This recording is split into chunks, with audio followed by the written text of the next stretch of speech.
Alors, je vais passer la parole à nos trois intervenantes. Donc, Isis Deveau, Claire Baude et Sandra Bréard-Courbet. Donc, c'est Isis Deveau hein, qui va entamer ce webinaire un peu plus, voilà, un peu plus en profondeur et qui va évoquer en fait le parcours en santé des enfants et des jeunes et la stratégie de l'ARS en faveur des jeunes. Donc, Isis Deveau est chargée de mission prévention et promotion de la santé et référente thématique santé des jeunes à l'ARS de Normandie. Et peut-être juste avant de démarrer, Isis, on vous propose deux petites questions, voilà, deux petits sondages pour débuter cette session. Oui, vous allez voir apparaître sur vos écrans un sondage que je lance à l'instant. Vous voyez une question apparaître. Quel serait selon vous l'angle à privilégier concernant la santé des jeunes? On aimerait interagir avec vous et voir quelle serait votre position à vous.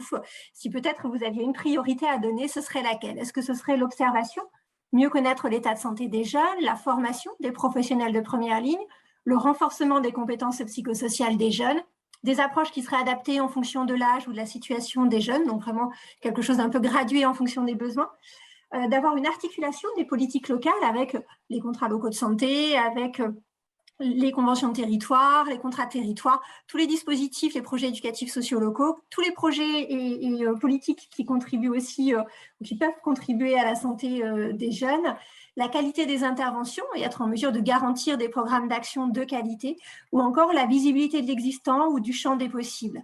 On vous invite à cliquer sur ce qui serait selon vous peut-être l'angle à privilégier de manière prioritaire. On a déjà quelques réponses. On voit que vous accordez une importance au renforcement des compétences psychosociales.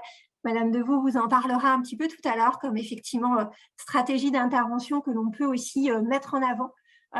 Mais on a conscience les uns et les autres que l'articulation des politiques locales, le fait d'avoir des approches adaptées en fonction de l'âge et de la situation des jeunes vont être un atout. Et par ailleurs, la formation des professionnels ou la visibilité de l'existant peuvent aussi contribuer à agir efficacement sur cette santé des jeunes. Madame Deveau, je vous laisse la main pour votre présentation. Merci, Tiffaine. Alors, oh, super.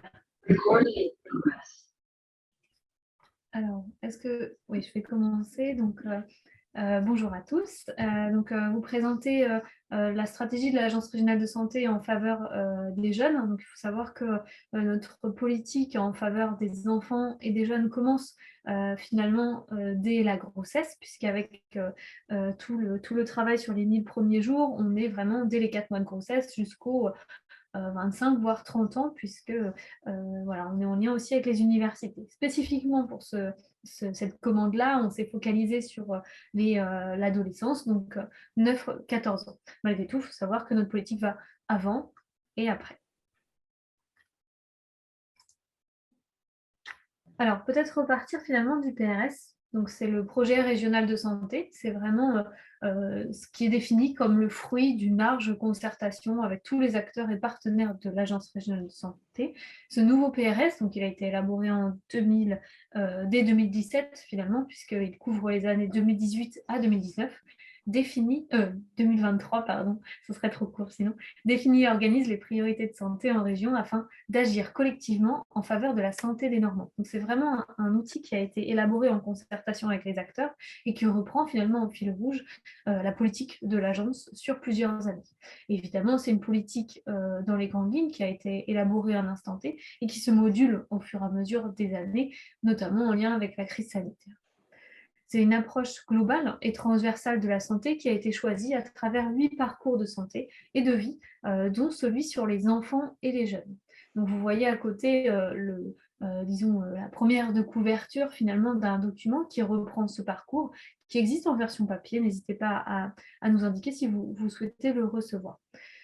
Qui intègre donc des facteurs éducatifs, environnementaux, de réinsertion professionnelle, de contexte juridique et l'entourage familial. C'est vraiment le grand principe de cette approche parcours, c'est d'intégrer vraiment ce qu'on appelle au sens large les déterminants de la santé par rapport à un contexte ou un public précis.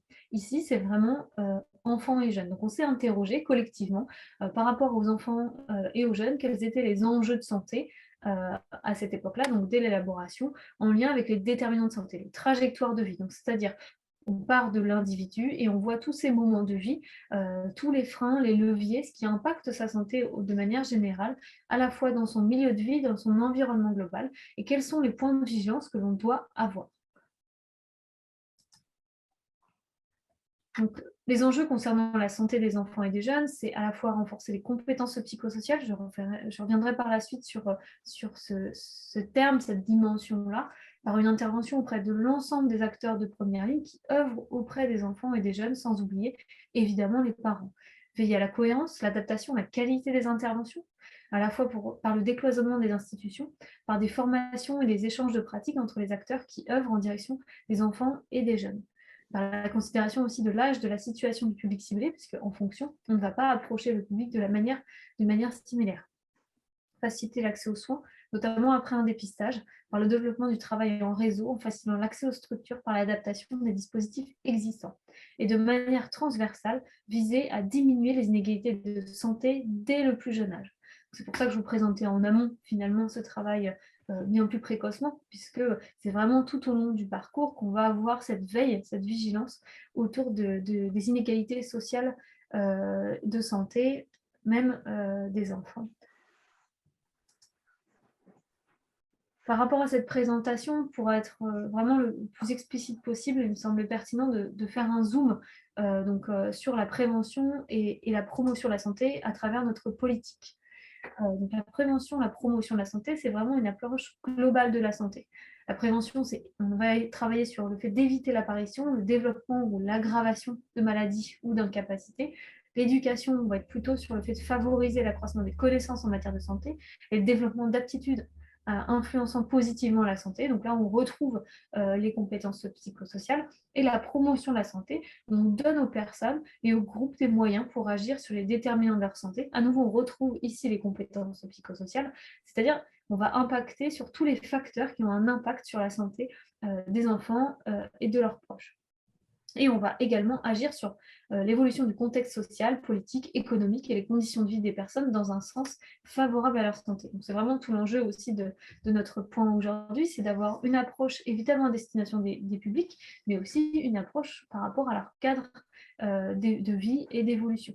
Donc c'est vraiment une conception globale et positive de la santé avec une approche par population et par milieu de vie. Comme on l'a dit, il faut vraiment intégrer les déterminants de santé dans cette approche, puisqu'ils vont avoir une part importante à jouer sur la santé des individus.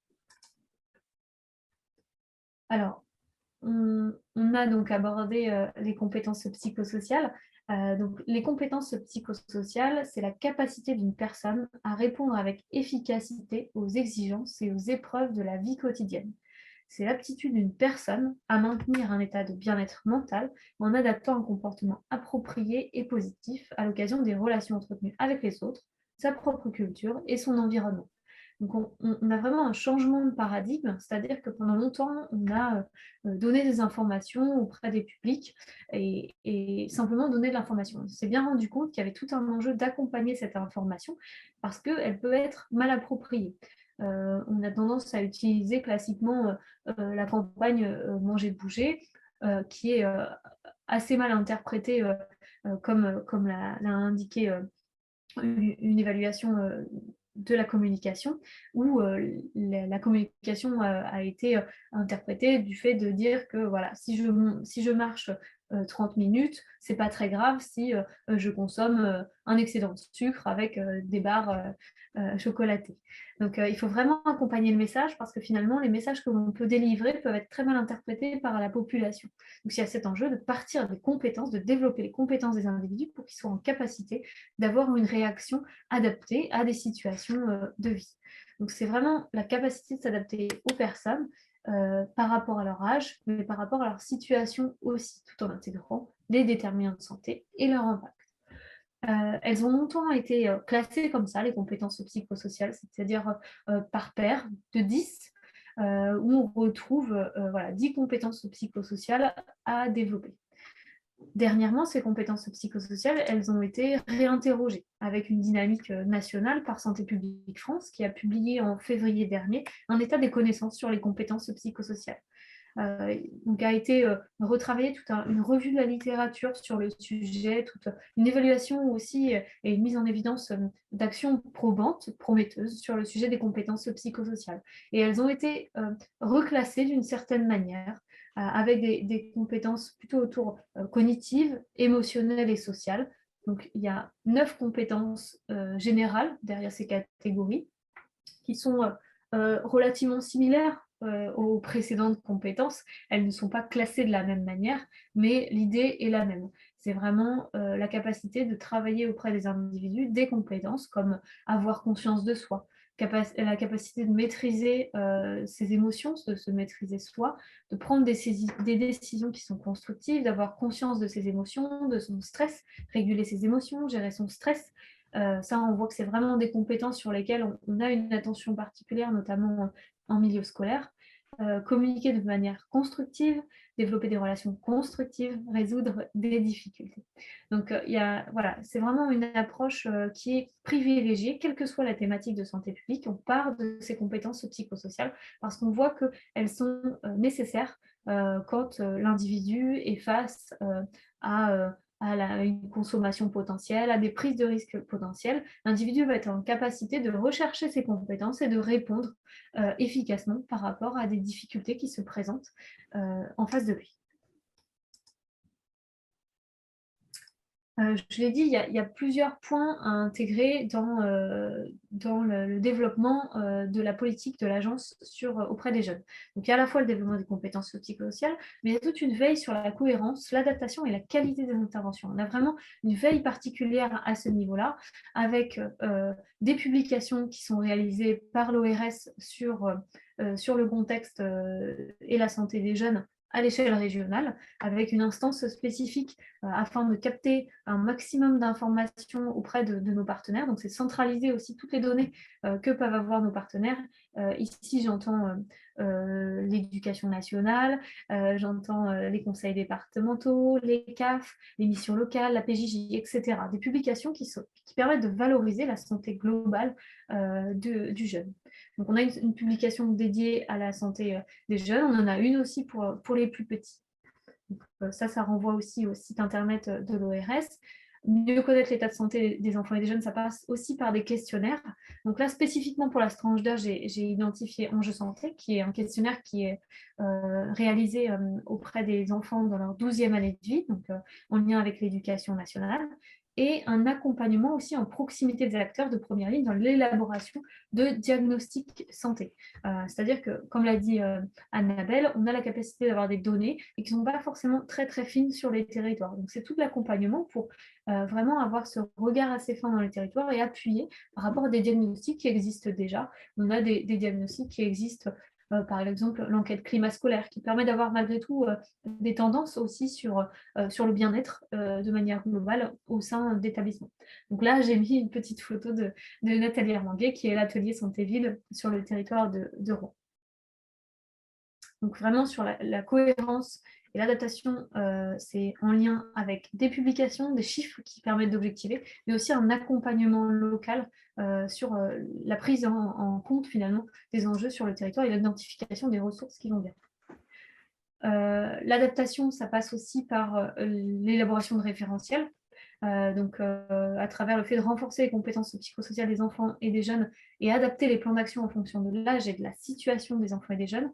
Donc, Promotion Santé Normandie a élaboré, mis à jour nos référentiels en lien avec les compétences psychosociales par rapport à des thématiques de santé publique qui sont fléchées en Normandie. Donc, c'est vraiment, là, on est plutôt sur un outil qui permet de cheminer. C'est-à-dire que si vous avez des enjeux, vous identifiez des enjeux de conduite addictive ou de nutrition, santé sexuelle, c'est un outil qui va vous permettre de dire, bon, voilà, par rapport à cette tranche d'âge-là, c'est plutôt ces compétences-là qu'il faudrait travailler par rapport à ma problématique, pour essayer de travailler le plus précocement possible et donner les compétences aux enfants par rapport à des difficultés qui sont identifiées.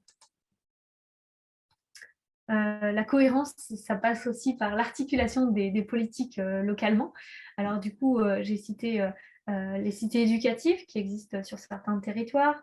J'ai mis Dauphin, le petit clin d'œil par rapport à la politique de la ville.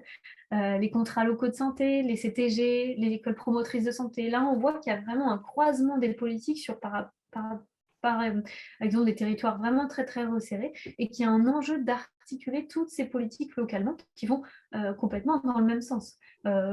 Claire va présenter l'école promotrice de santé. On est vraiment dans la continuité de cette notion de parcours, de cette notion de cohérence, de cette notion de compétence psychosociale, et c'est vraiment quelque chose qui est peut-être à renforcer, cette visibilité d'articulation qui est complètement en lien avec les cités éducatives ou même la politique de la ville. C'est vraiment des instances où les institutions convergent dans le même sens sur des territoires où on a des indicateurs communs défavorables. Aussi sur la qualité des interventions, donc garantir des programmes d'action adaptés et de qualité, avec une recherche constante aussi au sein de l'ARS sur des sujets particuliers. Récemment, on a travaillé sur les écrans, sur vraiment quelle est la posture finalement par rapport à cet outil. Est-ce qu'on est vraiment sur une entrée addicto? Est-ce qu'on venait vraiment nous chercher sur ce versant-là? Ou alors si on est sur un versant plus généraliste. Donc on a eu une interne de santé publique qui a pu travailler sur une revue de la littérature sur le sujet, et puis en partenariat avec la Mutualité française et Promotion Santé Normandie, on a pu structurer une offre qui monte en charge, puisque la thématique elle-même monte en charge assez rapidement. La valorisation aussi d'actions probantes comme Unplugged ou GBG, que vous pouvez retrouver au sein de certains établissements scolaires, qui visent le développement des compétences psychosociales en lien avec les addictions. Donc, c'est des programmes qui ont fait preuve de leur efficacité et qui sont déployés en Normandie et dans le 76. PSFP, le programme de soutien à la famille et la parentalité, qui est développé plutôt sur Le Havre et sur Elbeuf pour l'instant, qui vise à développer les compétences des parents et des enfants avec des sessions, c'est un programme aussi probant. On a aussi élaboré un guide de pratique ou un référentiel sur le théâtre forum avec des préconisations, c'est-à-dire que dans la mise en place d'actions de théâtre forum de manière générale, nous, on se base sur ces préconisations pour financer. Donc, on n'est pas amené à financer tous les acteurs qui font du théâtre forum, puisqu'ils ne répondent pas tous à ce guide de bonne pratique, guide qui a été co-validé avec l'éducation nationale. On a eu tout récemment aussi un travail sur la sophrologie et la méditation de pleine conscience, qui a été fait par une interne de santé et de travail à notre demande, puisqu'on est de plus en plus sollicité sur la démarche et il faut absolument qu'on puisse avoir une position claire, comme on l'a eu avec les écrans. Donc là, ça chemine sur ce sujet-là. Ce n'est pas du tout un sujet évident à aborder parce qu'il n'y a pas de position assez explicite sur le sujet. Il n'y a pas non plus beaucoup de retour de la littérature scientifique sur le sujet. Donc, on chemine. C'est simplement pour indiquer que voilà, on avance vraiment avec cette vigilance d'avoir des contenus qui soient adaptés, de qualité et en adéquation aussi avec les politiques de nos partenaires.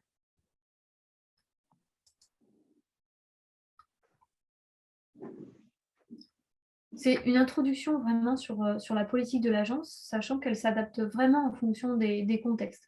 On est sur une position vraiment socle sur la santé des enfants et des jeunes, avec le développement des compétences psychosociales, mais surtout une attention particulière en fonction des territoires. Parce qu'on voit bien qu'il y a des départements, des territoires qui sont concernés par des enjeux de santé assez spécifiques, avec des ressources spécifiques également. Et je vous invite vraiment à me contacter ou contacter les coordonnateurs santé qui sont sur vos territoires pour construire un projet qui soit vraiment adapté à vos territoires et au contexte que vous pouvez identifier. Donc voilà les grandes lignes, on va dire, de notre politique, mais qui s'adaptent complètement en fonction des contextes des territoires. Merci pour votre attention.